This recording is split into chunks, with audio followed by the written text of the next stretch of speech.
સમા police સ્ટેશનના ઠગાઈના ગુનાના આરોપીઓને પકડી પાડતી વડોદરા શહેરની સમા પોલીસ સ્ટેશનની ટીમ. સમા પોલીસ સ્ટેશન વડોદરા શહેરમાં BNSની કલમ 316(2) 61(2) 54 મુજબના ગુનાના કામે ફરિયાદી પ્રિયાંશી ગૌરવ રાઠોડ રહેવાસી A ટાવર B3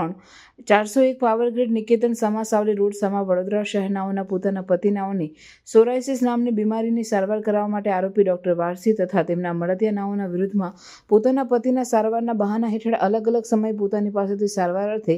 1,50,000 રોકડા તથા 13,80,000 અને દવા પેટે 10,13,138 ઓનલાઈન મળી કુલ 25,43,138 પડાવી લઈ સારવાર બાદ કોઈપણ રાહત કે ફરક ન પડતા ફરિયાદીના ઘરે સારવાર માટે આવી ખોટા વાયદા કરી ગુનાહિત કાવતરું રચી ફરિયાદી સાથે છેતરપિંડી વિશ્વાસઘાત કરી એકબીજાની મદદગારી કરી ગુનો કર્યો વગેરે બાબતની ફરિયાદ આપેલ. ઉપરોક્ત ગુનો રજીસ્ટર થયેથી પોલીસ ઇન્સ્પેક્ટર MB રાઠોડ સાહેબ નાઓના માર્ગદર્શન હેઠળ સ્ટાફના માણસોને ફરિયાદી સાથે થયેલ છેતરપિંડીના આરોપીઓને શોધી કાઢવા સૂચના આપેલ હોય તે દરમિયાન ફરિયાદીને આરોપીએ તેમના ઘરે દવા આપવા આવનાર હોય તેવી માહિતી મળતા સ્ટાફના કર્મચારીઓને ફરિયાદીના મકાનની આજુબાજુ વોચ તપાસમાં રહેવા સમજ કરેલ, જે આધારે 2 અજાણ્યા ઇસમો ફરિયાદીના ઘરે દવા આપવા આવતા તે બંને ઇસમોને કોર્ડન કરી બંને ઇસમોને પકડી પાડી તે બંને વિરુદ્ધમાં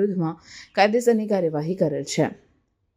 કામગીરી કરનાર અધિકારી MB Rathod, police inspector PSI DK Rathod, ASI Ajitsinh Laxmansinh, head constable Yuvrajsinh Ajitsinh, police constable Sanjaybhai Matrabhai, police constable Vipul Ukabhai અને પોલીસ કોન્સ્ટેબલ વિશાલ હીરાભાઈ.